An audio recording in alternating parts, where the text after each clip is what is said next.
bienvenue dans un nouvel épisode du SJKB vous répond. Nous allons aborder ici ces maladies rétiniennes qui peuvent débuter à tout âge.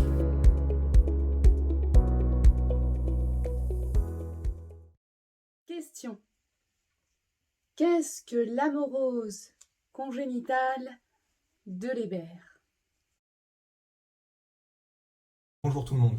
Aujourd'hui, nous allons parler de l'amorose congénitale de Leber. Qu'est-ce qu'une maladie congénitale? Premièrement, c'est une maladie qui apparaît dès la naissance.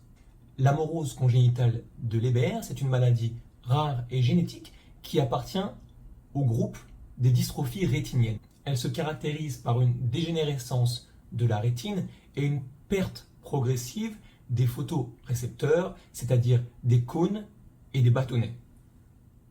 L'amorose congénitale de Leber est la forme la plus précoce et on parle de constitution, si vous voulez, des lésions rétiniennes in utero.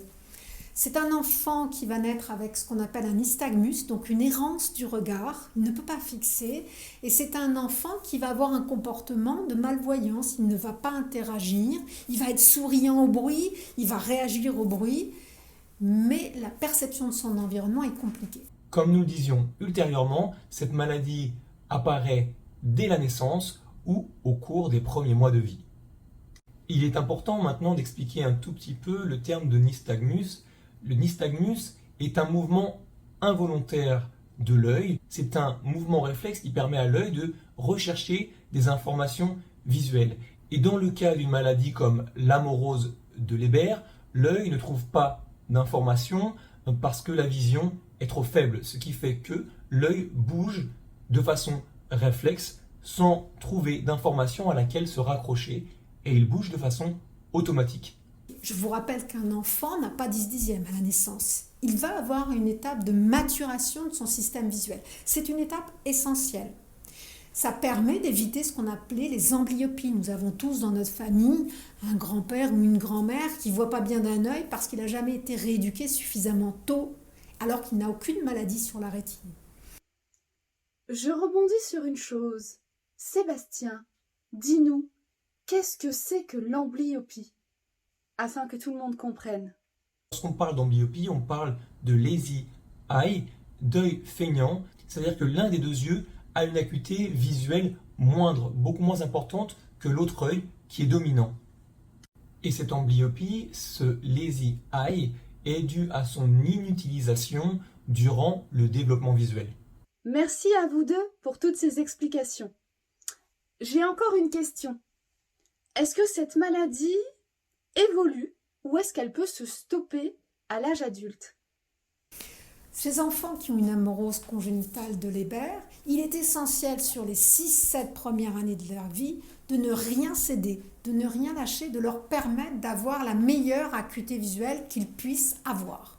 De faire comme si on voulait traiter leur amblyopie. Donc, avoir un suivi. Et chez l'enfant, on fait ce qu'on appelle la correction optique totale. On les dilate pour bloquer toute capacité de compensation et on met la correction optique totale pour leur permettre d'avoir et d'acquérir la meilleure acuité visuelle. Ça, c'est un combat fondamental. J'ai toujours en mémoire 2 enfants vus pour une amorose congénitale de Leber tout petit.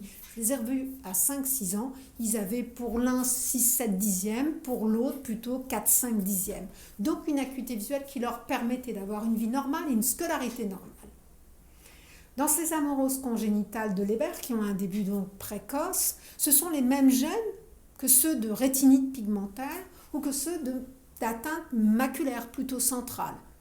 Donc il y a un âge de début variable qui va dépendre des mutations et de ces gènes. Dans ces amoroses congénitales de Leber, on va donc les premières années de vie de l'enfant faire tout pour lui permettre d'avoir la meilleure acuité visuelle. Et un point important, c'est quand on les revoit adultes, ils ne rapportent pas nécessairement de dégradation. On pourrait se dire c'est un début extrêmement précoce, donc extrêmement sévère, ils vont tout perdre en quelques années. Eh bien, cette semaine, j'ai vu une patiente qui avait une amorose congénitale de Leber, elle avait 22 ans, et quand vous lui posez la question, vous trouvez comment? Est-ce que ça se dégrade? Et sa réponse a été, j'ai toujours été comme ça, c'est stable. Merci à vous tous d'avoir suivi cette vidéo. je vous dis à très bientôt dans un nouvel épisode. On se retrouve dans la prochaine vidéo dans le SJKB vous répond. À bientôt tout le monde.